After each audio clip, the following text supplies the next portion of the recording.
Hey guys, Mike here. So, I've finally finished my cult classic series. I've watched and reviewed every single movie that is on this poster, and I gotta say I've really enjoyed this series. I've seen a lot of really good movies that I hadn't heard of before, and I've also seen some movies that I didn't enjoy that I hadn't heard of either.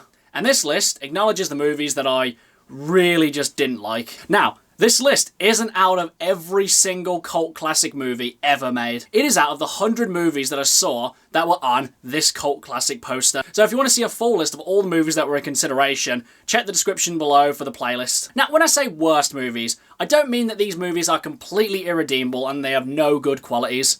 Because some of these movies have quite a lot of good qualities to them. But these are just the ones that I either wasn't in the mood to watch, didn't like the characters, didn't like the themes. There was just something about them which I just couldn't get engaged with. And it is annoying that I have to say this, but do keep this in mind. This is my opinion. Do not take it as gospel. Don't take it like I am saying that these are the worst movies ever, and that is that. It's just my opinion that I want to share with you guys. So without further ado, let's get on to my top 10 worst movies of my cult classic series. Number 10. So kicking off my list is a movie that I just really hated. I hated the story, hated the characters, and I just really hated everything around this film. And the reason that this movie doesn't take a higher spot on this list is because everything that is done in here is intentional, and I can fully appreciate that. And everything it does really well. Nevertheless, I just found this a really unenjoyable experience. Number 10 is Hard Candy. Now, like with most movies in this series, I had no idea what it was about going into it, but I was just not ready for what Hard Candy had to offer. Like I said in my review, the performances were good, some of the filming techniques were interesting, but I don't know, I just really didn't like this film. This movie stuck with me for like a week after I watched it, and I just didn't want to keep thinking about this one. It's basically one of those stories that no matter what side you take, you're on the losing side, because neither of these characters are good people. So basically, Hard Candy succeeds in what it's trying to do. It's just what it's trying to do is not an entertaining movie for me to watch.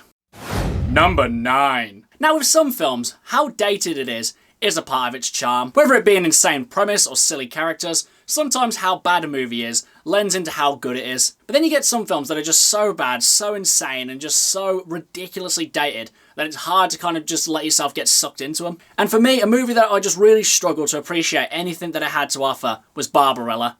Now, in my review, I was very kind to this film, and I appreciated everything that it was trying to do. But honestly, at the end of the day, I think I was just being nice. I just really didn't enjoy this film. I can really see how people would really enjoy this film in an ironic way, and also how they can enjoy it in an actual serious way as well. But I just really couldn't get engaged with Barbarella. It was just a little bit too silly, incredibly dated. It just really wasn't all that funny. And at the end of the day, it just didn't really make any kind of impact on me. And like I said in my review, this has easily got to be one of the horniest movies I've ever seen in my life. Number 8. A samurai in the hood, a hitman for the mafia, an enigma, all the makings of what sounds like a really good film.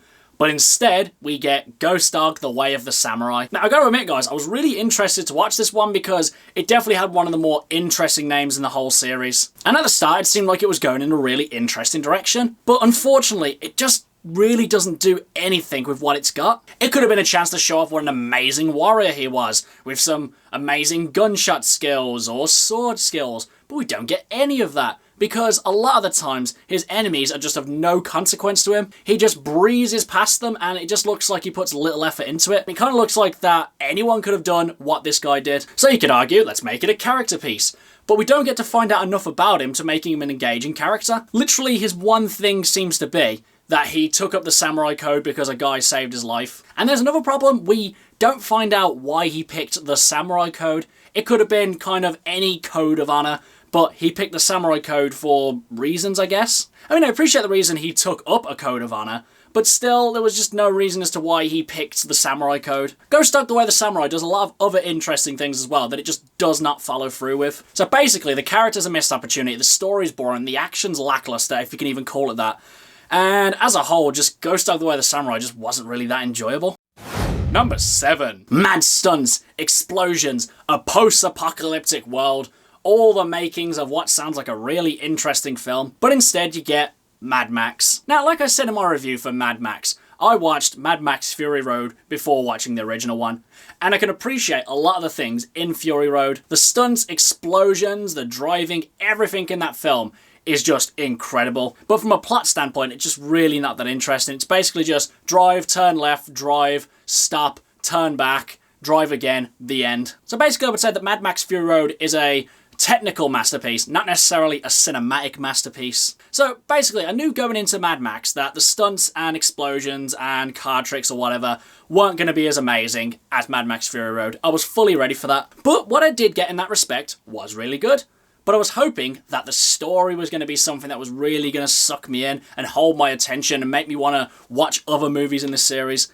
But unfortunately, that wasn't the case. Because for a movie called Mad Max, he seemed to be the most sane out of all of them. It seemed to be everyone else around him who was more insane than he was. I mean, the reason he does become mad towards the end is a very good reason and would pretty much send anyone over the edge. But the only problem was it came literally within the last, like, say, 20, 30 minutes, probably even less, actually. So for the rest of the film, all you get is just Max on holiday, because basically him and his family are hiding out from a gang who he killed one of their members. Now, I've heard people say that the other movies in the Mad Max series are much better than the first one. They really delve into the post-apocalyptic world, the stunts are more impressive, and just the story as a whole is a lot better. And maybe one day I might review those other movies, but as it stands right now, I've only watched this one, plus Mad Max Fury Road, so I can only judge Mad Max on its first attempt. But honestly though, I have no great desire to watch the other movies after watching this one.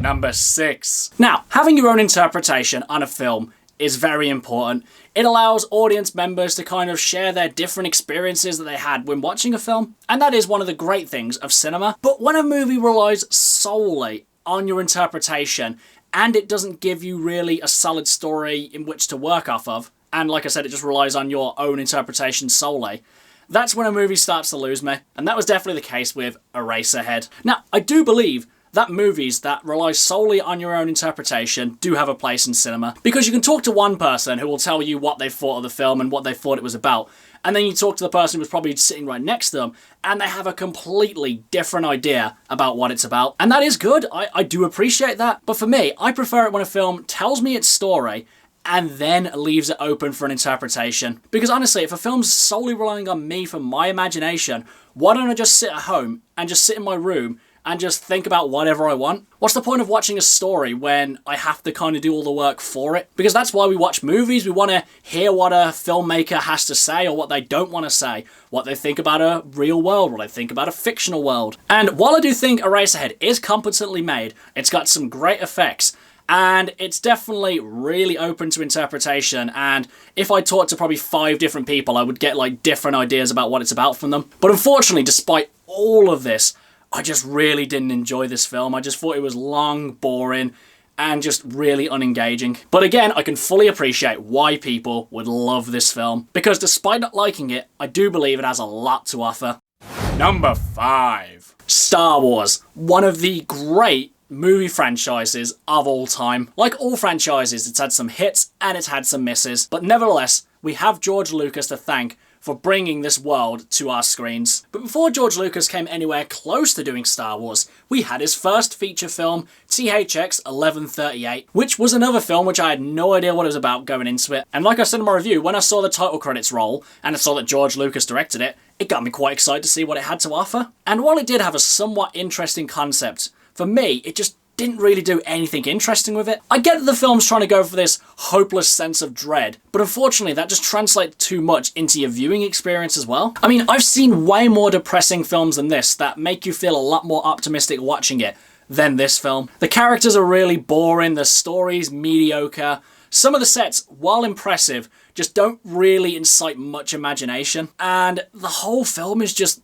basically just really dull. But honestly, the thing I'm most thankful for THX 1138 is the fact that George Lucas used it as a stepping stone to give us Star Wars. Because Star Wars is pretty much one of my all-time favourite movie franchises, just pretty much one of my favourite franchises in general. And if we didn't have THX 1138, then we'd have no Star Wars. So I do have to give credit where credit is due.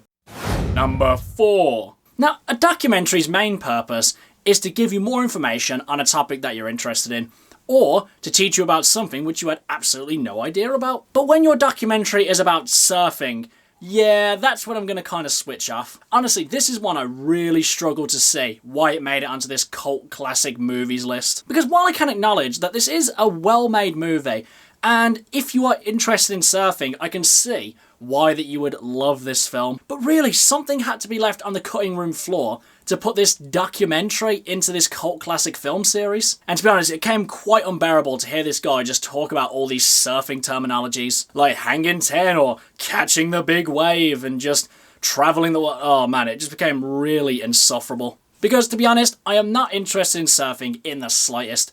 And after watching The Endless Summer, I'm even less interested in surfing. So while I do think that this is a good documentary for people who are interested in surfing, I really fail to see how it made it into this cult classic movie series. Number 3. Now, we all remember what it was like to be kids. The world's your oyster, you kind of want to break all the rules and do whatever you want. But then you get some kids who just want to be absolute arseholes. And that is definitely evident in Kids. Honestly, this film was an absolute struggle to get through. While I did think it was an authentic representation about what kids are actually like, or what some kids are like, I just really hated all of these characters. They weren't that likeable, they weren't that funny, they weren't that interesting, you didn't really care about where they were going or where they came from. A lot of the times they just do things for the sake of being just scumbags. And for me, that just doesn't really spell an entertaining kind of experience. And the ending for this film was just unnecessarily grim. And another worst part about it as well, they play it off so blasé, where they have the character who did the terrible deed just be like, whoa, what happened? Roll credits, audience laughs. Yeah, hilarious. Number 2. Now, this next film kind of had a lot of things going against it. It was low budget, it was in black and white, and it was in a foreign language. A lot of things that would make a film kind of hard to engage with. But honestly, if the story is really interesting and sucks you in, then you can forget all those things. Unfortunately for me, that was not the case with Man Bites Dog. Now, I get the kind of dark humour aspect that Man Bites Dog goes for. It's this kind of surreal story about how a camera crew follows around this serial killer, and everything's just so casual. It's just kind of like just a run-of-the-mill thing. Oh yeah, we follow serial killers all the time as they're killing, raping, murdering, you know, just doing whatever they want, yeah. But it's when they try and go down this avenue of corrupting people around them that I was just like, nah, that's just stupid. Because the movie tries to put it across that this guy is slowly grooming these people and corrupting him to his evil ways. And I'm just there like, well, they're already kind of bad people anyway for following around a serial killer and not stopping him from murdering people. And then when they start dragging bodies around for him and actually helping him kill people, that was just not a shock to me at all. It wasn't kind of like, oh my god, this guy's corrupting people. Maybe I could be corrupted too. It's just kind of that, yeah, I could really see that coming. These aren't exactly the most sane and well put together people. And while I do appreciate that Man Bites Dog does not hold back, it's incredibly violent, it makes you sick to your stomach, it makes you question why you're even watching it. And it's kind of that quality of watching a car crash. It's horrific, but you just can't turn away. Yeah, the only reason I didn't turn away was because that I had to watch this whole film to give a review on it. Because honestly, if I wasn't reviewing this one, I would have turned this off within the first 5 minutes. Now, normally for my top 10s, I do have some honourable, or in this video's case, dishonourable mentions. But what I normally try and do is have 5 of them. But I don't think that there were 5 other films that I really didn't like enough to put them in this list. There were maybe 1 or 2, but then I would have had to think of 3 others that I was just kind of throwing under the bus. So for this video, I'm just going to stick with these 10 and move on to number 1. Now, all these other movies on this list, I can see a lot of redeeming qualities with them. Whether it's their characters, whether it's their themes, story, effects, there was just something about them that made me say that they weren't completely awful. But for my number 1 movie in this list, I just had no redeeming qualities for it. The characters were bad. The story was boring. It was unfunny. The effects were just awful. That movie is Repo Man. Repo Man tops my worst movies in this cult classic series. 100 movies, and this is the worst one. Now, I gotta be honest, probably one of the reasons that this is on my list is because I thought I was going to be watching Repo Men rather than Repo Man. So that kind of put me in a bit of a bad mood, but I was willing to look past that if the actual story that I was going to watch was good. But unfortunately, with Repo Man, it just was not the case. I didn't like a single character from this. They were all just arseholes for the sake of being arseholes. The story was just really uninteresting. They try and tack on this whole alien thing to make it seem a little bit more interesting, but it just lends itself to being even more stupid. The effects are dated, but if they were a bit more creative or colourful, I could have given them a pass. but for the most part, it's just a green glow and a white light. So the effects department doesn't save this one either. And this movie just felt like an eternity to watch. I can't remember how long it was, but it felt like 4 hours. Now, obviously, there must be people who really love this film in order for it to make it onto a cult classic list. It's just, as you can gather from context, I am not one of the people who loved Repo Man. And there you have it, guys, my top 10 worst cult classic movies of my cult classic series. Now, for people who do love these movies that I've mentioned, I imagine it was quite hard sitting there listening to me talk crap about your favourite movies. And again, while I can appreciate that these movies have a lot of followers and that they have a lot of good qualities to them, most of them anyway, these are just the ones that I really didn't like. And maybe in the future, I might give them a second watch if I have some really good convincing to do so. But as it stands right now, I do not want to go anywhere near these movies ever again, and I have no interest in rewatching them. But in any case, what did you guys think? Out of the 100 movies that I reviewed for this series, which ones did you not like the most? Or why do you think I'm wrong or right about the ones that I picked for my top 10 worst? Whatever you think, drop it in the comments below. Until next time, I've been Michael. See ya!